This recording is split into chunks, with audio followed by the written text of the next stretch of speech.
and classic R&B and soul songs. You've heard every one of them at slow dances, family reunions, Sunday dinners. But here's what nobody told you about the voices behind them. One singer hated his own falsetto so much he fought for 2 days not to record his biggest hit.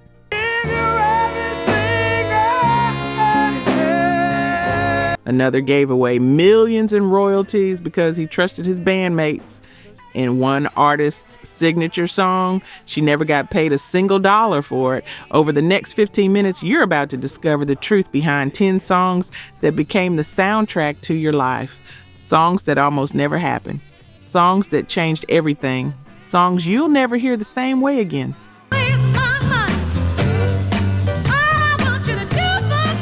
Number 10, Stand By Me by Ben E. King. No, I won't be afraid. Ben E. King had maybe 20 minutes of studio time left. Just finished recording Spanish Harlem in 1960, and producers Jerry Lieber and Mike Stoller asked if he had anything else. Just as long as you stand by. King sat at the piano and played a few lines he'd been working on, humming where he didn't have words yet. Here's what Lieber remembered.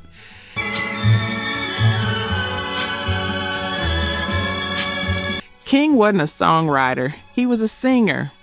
Maybe wrote 2 songs his whole career, but he played this melody and sang, "When the night has come and the land is dark," and that was it. Lieber said, "That's pretty good. You want us to finish it?" Then Mike Stoller went to the piano, created that bass line right there on the spot, the one that's been stuck in your head for 60 years. No, I won't shed a tear. When Lieber heard it, he said, "That's it, that's a hit." And Lieber didn't predict hits often. The song went to number 4 in 1961, but here's where it gets interesting. 25 years later, director Rob Reiner uses the original recording in a movie called Stand By Me, not a remake, not Tina Turner, the exact same 1961 recording with King's voice, and it hits the charts again. Stand by. Whenever you're in trouble. Number 9 in 1986. By 2012, that 20-minute leftover session had generated over $22 million in royalties. I won't cry. I won't cry. And if you've ever finished something you thought wasn't important only to watch it become the most important thing you ever did, you know that feeling. Sometimes the afterthoughts are what people remember.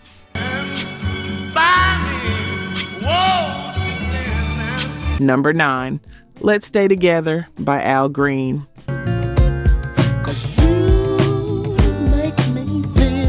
Producer Willie Mitchell and drummer Al Jackson spent hours creating a rhythm track in 1971.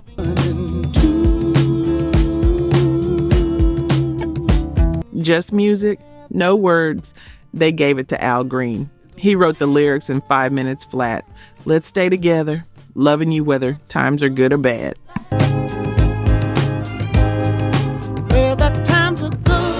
Done. Green hated it, thought it wasn't good enough. For 2 solid days, Willie Mitchell had to convince him to even try recording it.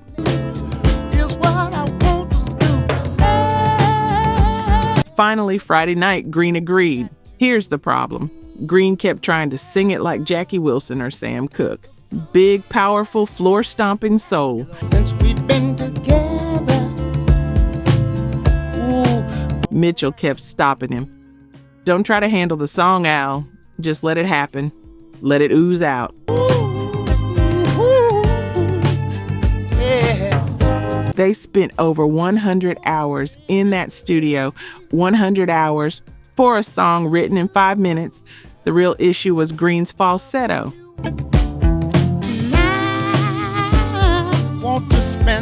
He thought it sounded thin, weak, not like a hit.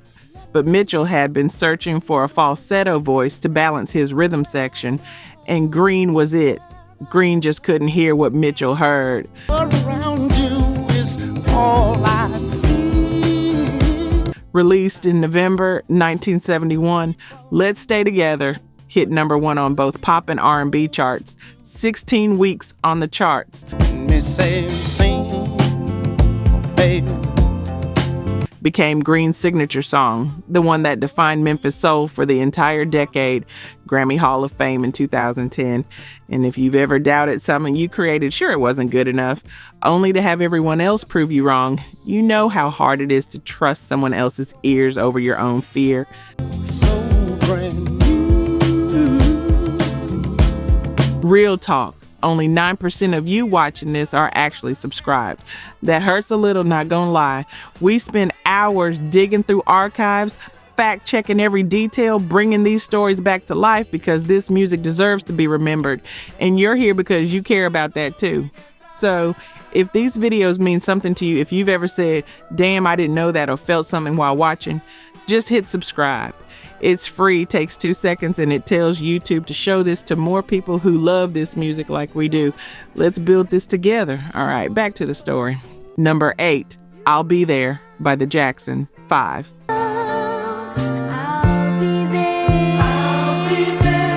Summer 1970. The Jackson 5 had already done the impossible. 3 #1 singles in a row. Berry Gordy needed to keep it going, but this time he wasn't using the corporation, the team behind those first hits. I'll be there.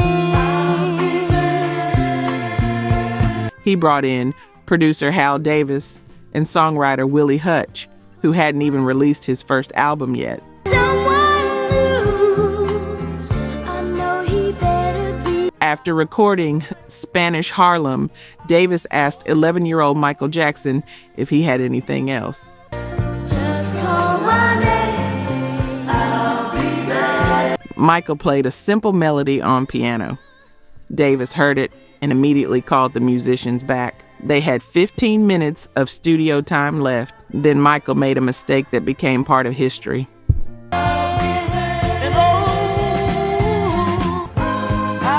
Berry Gordy told him to sing Just Look Over Your Shoulder as a nod to the Four Tops, but Michael sang Look Over Your Shoulders, plural, which doesn't even make physical sense unless you're doing some kind of contortion. I'll be there.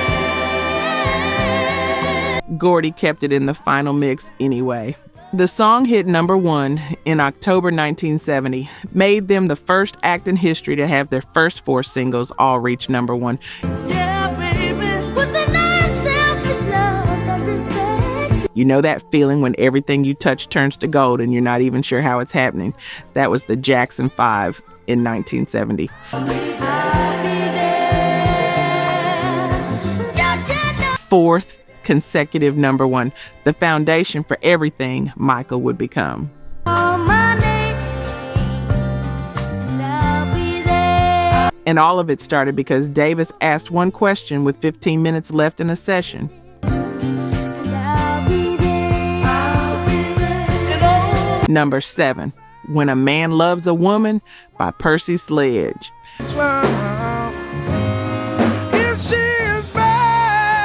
Percy Sledge got laid off from his hospital orderly job in late 1965. Same week, his girlfriend left him for a modeling career.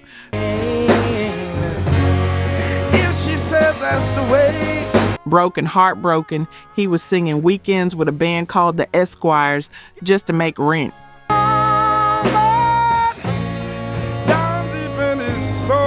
One night at a university frat house, Sledge improvised a song over a blues jam.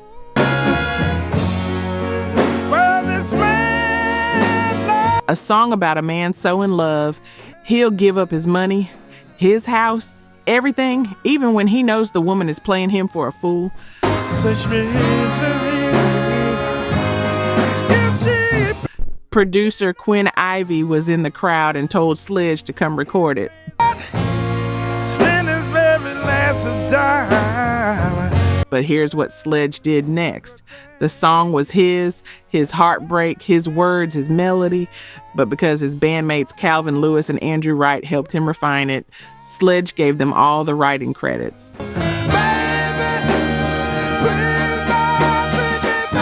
Every penny of publishing, decades later, he called it the worst decision I ever made.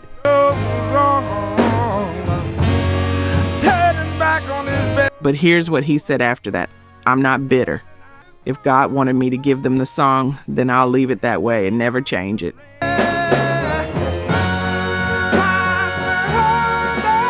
The recording was a mess. Percy and the horns were out of tune.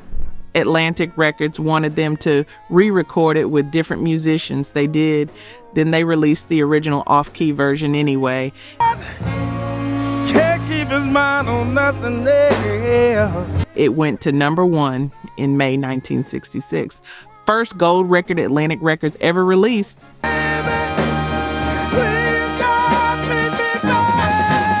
And if you've ever been generous when it cost you everything, you know that's not weakness. That's character.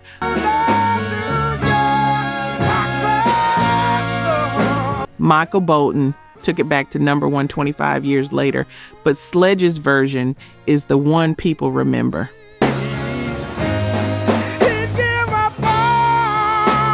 Number 6, Midnight Train to Georgia by Gladys Knight and the Pips.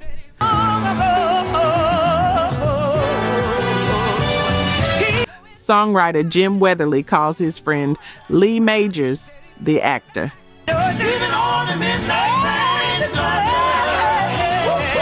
Majors isn't home. His girlfriend Farrah Fawcett answers. They chat. Farrah mentions she's packing to catch the midnight plane to Houston to visit her family.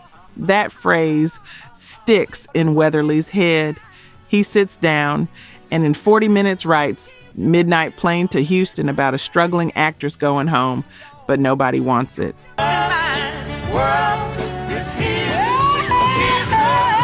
Gladys Knight hears it, passes. Then Cissy Houston, Whitney's mother, asks to record it with one request: change Houston to Georgia. Her people were from Georgia, and they didn't take planes, they took trains. Cissy's version gets released in 1973. It's fine. It charts. Nothing special. Here's where everything changes.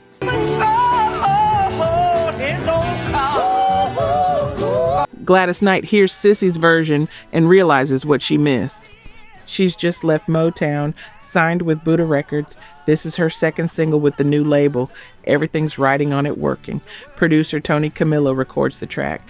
Gladys records her lead vocal in one take. That's it. Done. But he sure found out the hard way that dreams don't always. Released August 1973, it hits number 1 on both pop and R&B charts. Stays there for weeks. Won the Grammy in 1974. Became Gladys Knight's signature song, the one she'll be remembered for forever. He's leaving on that midnight train. You've heard it at every wedding reception, every slow dance.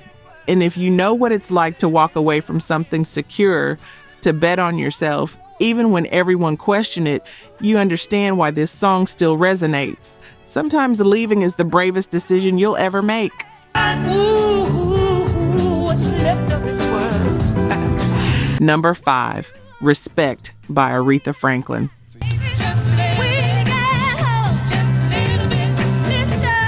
Otis Redding wrote and recorded Respect in 1965, hit number 35.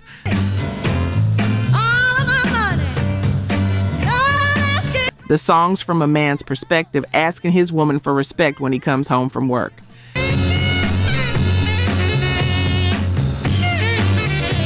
You can do me wrong while I'm gone, but give me respect when I get back. Traditional family structure: man works, woman waits.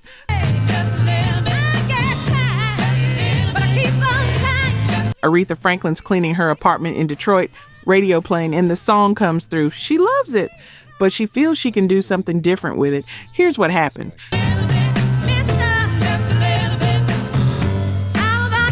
She flipped the entire perspective, changed it from a plea to a demand, added RESPECT. Find out what it means to me.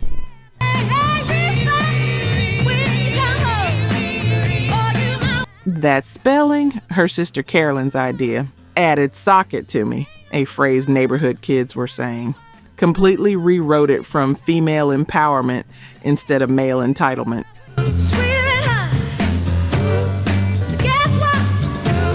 Released April 1967. Number 1 on both pop and R&B charts. Won 2 Grammys in 1968. became a feminist anthem, a civil rights anthem, the defining song of the summer of 1967. But here's the cruel irony.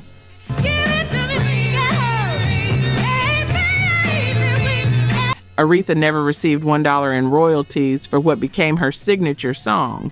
Not $1, because radio stations pay writers and publishers, not performers.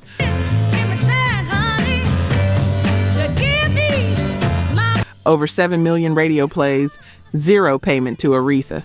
Otis Redding's estate made millions off her version.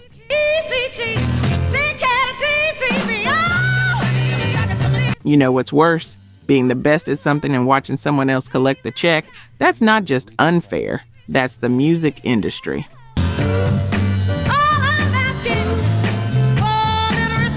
Aretha took Otis's song and made it immortal anyway.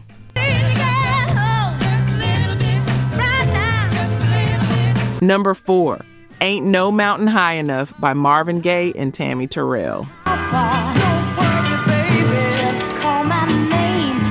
Nicholas Ashford and Valerie Simpson wrote this in 1966, inspired by a walk through Central Park, where the skyscrapers felt like mountains.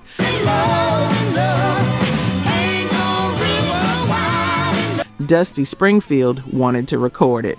They said no. They were saving it for Motown.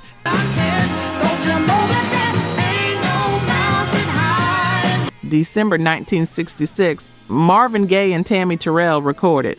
First session they ever did together. But here's what the producers didn't advertise. Tammy recorded her vocals alone. Marvin added his parts later. They never actually sang together in the studio for this one.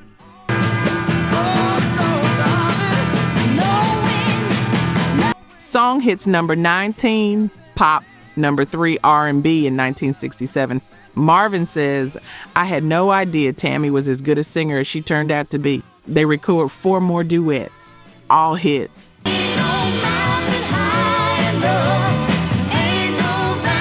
America falls in love with them as a couple, even though they never were one. October 14th, 1967.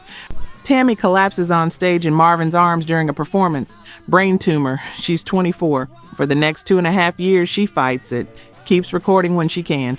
March 16th, 1970, Tammy Terrell dies.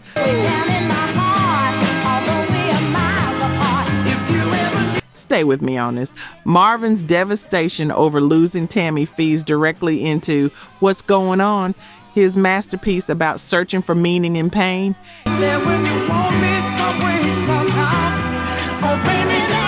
He told a magazine, I don't imagine I'll ever work with a girl again. That grief doesn't end. It just becomes part of everything you create after.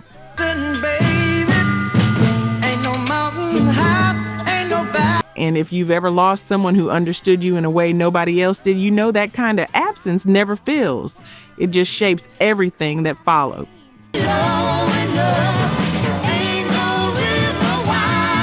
Number 3, What's Going On by Marvin Gaye, May 15th, 1969.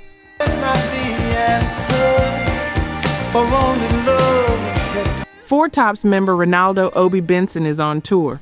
Bus stops in Berkeley, California. He witnesses police attacking anti-war protesters at People's Park with tear gas and violence. Benson asks himself, what is happening here? Yeah. He writes a song with Al Cleveland about what he witnessed. Takes it to the Four Tops. They reject it. Too political. Benson takes it to Marvin Gaye, plays it on guitar. Marvin thinks it would work for the originals. Benson convinces him it's his song.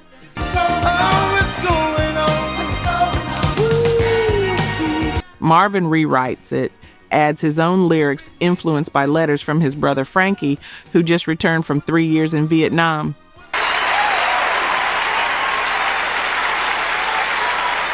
He calls Berry Gordy and says he wants to record a protest album. Gordy's response, Marvin, don't be ridiculous. Here's what's wild.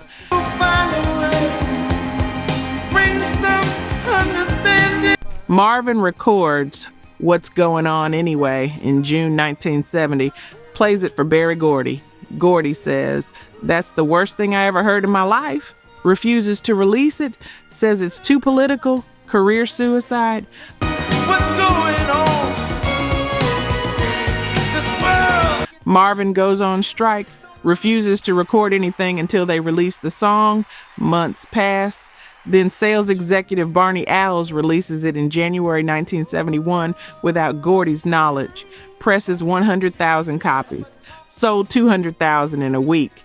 Hit number 1 R&B for 5 weeks. Number 2 pop. Forced Gordy to let Marvin produce his own album. What's going on?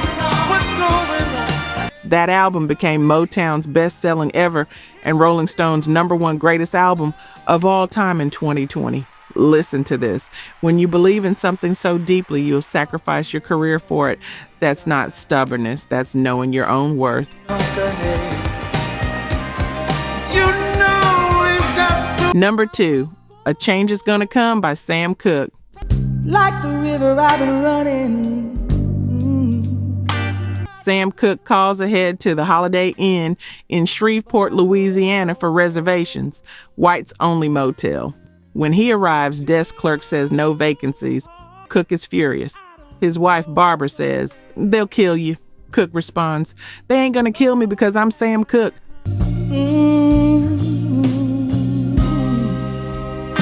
Same year, he hears Bob Dylan's Blowing in the Wind, feels ashamed, tells people a black man should have written it.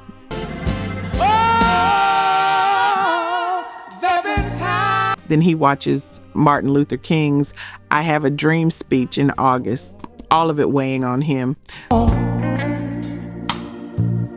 Long time coming. Late 1963, the song comes to him in a dream. Only song that ever came to him that way. Takes him a year to finish because it scares him. He gives arranger Renee Hall complete creative freedom. Hall creates something that sounds like a spiritual, a protest, and a prayer all at once.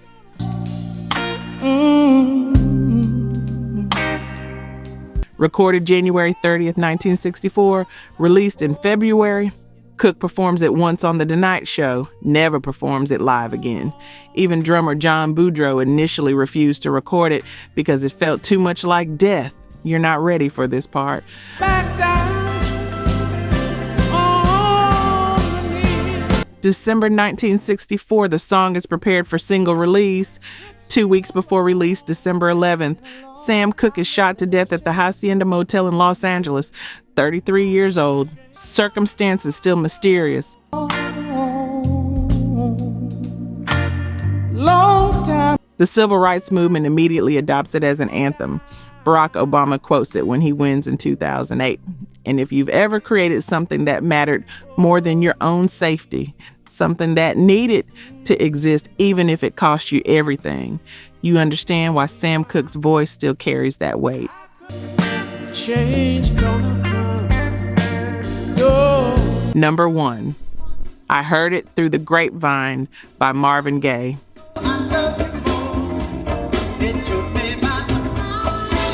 You probably know this song from your car radio, Soul Train, every family gathering, but here's what the industry didn't want you to know.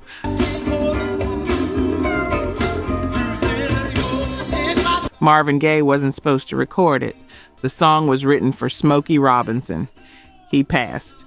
Then it went to Gladys Knight and the Pips.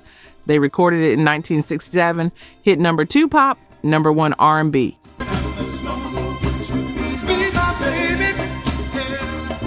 Motown figured that was it. Song's done.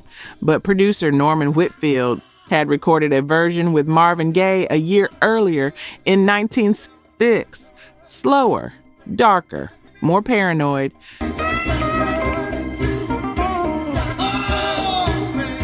Berry Gordy thought it was too depressing and shelved it. Here's what happened next. Somebody leaked Marvin's version. Radio DJs started playing it off a bootleg. Demand exploded. Motown had no choice but to officially release it in October 1968.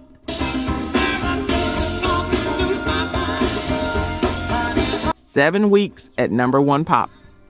Biggest Motown single ever at that point. Sold over 4 million copies. And that dark, paranoid sound Gordy hated, that became the template for every soul record that followed.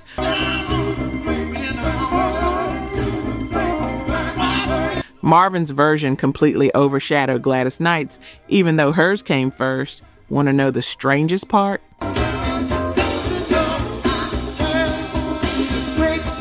Marvin always felt like he was in someone else's shadow.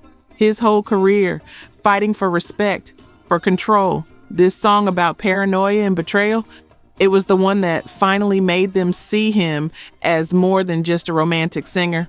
And here's the thing about being overlooked.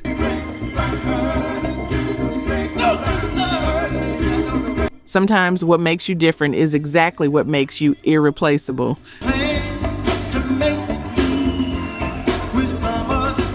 Marvin Gaye turned rejection into the greatest performance of his career. That version you've heard at every cookout, every late night drive, that's the one they didn't want to release.